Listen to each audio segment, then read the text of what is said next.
আসসালামু আলাইকুম। এর আগে কখনো এখানে আসা হয়নি। আমি ব্রিজের ওই পার থেকে আপনাদের দেখাইছিলাম, বাট এই পাশের দৃশ্যটা আপনাদের দেখানো হয়নি। তো এই দিক দিয়ে মূলত এর আগে ফরেস্টে গেছিলাম এবং ফরেস্টে যাওয়া যায়।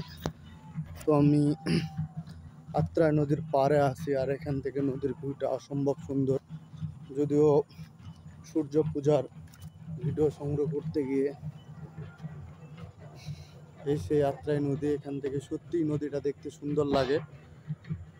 ইদানিং আমার লাইক কমেন্ট কম হচ্ছে, কিন্তু 1 মিনিট ভিউয়ার অনেক বেশি হচ্ছে। অনেক ভিডিও আপনারা 1 মিনিট ধরে অনেক ভিডিও দেখতেছেন, আর সেজন্য আমি বড় ভিডিওর প্রতি বানানোর প্রতি বেশি আগ্রহ প্রকাশ করেছি।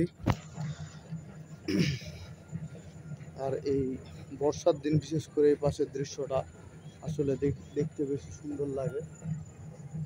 পরন্তু বিকাল, আজকে যেহেতু বৃহস্পতিবার, আজকে তেমন লোক আসেনি, তবে আরো পরে এখানে অনেক লোকজন আসে।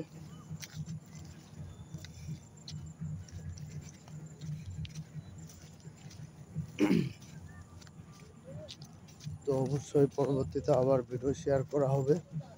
ততক্ষণে ভিডিওটি দেখতে থাকুন।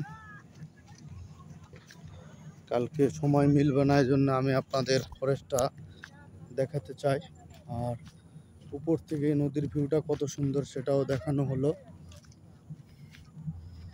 তো এই হলো অবস্থা।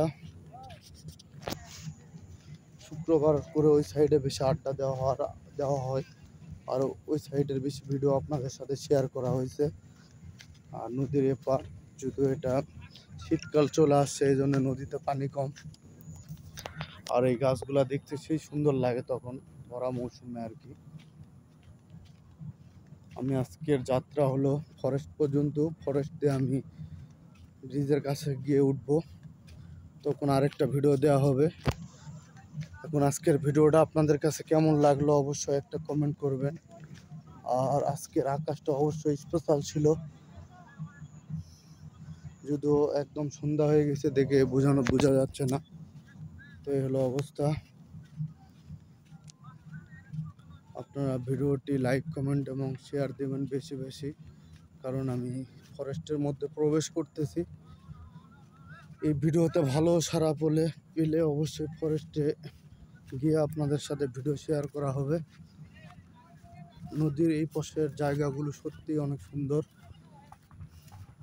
না আসলে আসলে বোঝানো যাবে না, যদি কেউ না আসেন।